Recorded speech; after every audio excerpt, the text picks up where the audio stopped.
Творог, молоко, колбасные изделия и даже хмель. Именно такую продукцию чувашские товаропроизводители представят на 24-й Всероссийской агропромышленной выставке «Золотая осень», которая пройдет с 5 по 8 октября в Московской области. Ежегодно в выставке принимают участие сотни компаний из разных регионов России, в том числе и аграрии Чувашии. В прошлом году их товары завоевали 71 медаль, 61 золото, 7 серебряных и 3 бронзовых награды.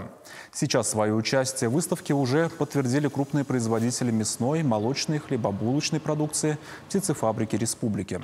По словам министра сельского хозяйства Сергея Артамонова, участие в масштабной выставке помогает повысить узнаваемость чувашских брендов в других регионах. В этом году будет на форуме участвовать 14 предприятий. Я думаю, завоюем медали не меньше. Все предприятия разработали новые виды продукции. Интересных продуктов будет много. Я уверен, мы достойно покажем Чувашскую республику на этом форуме.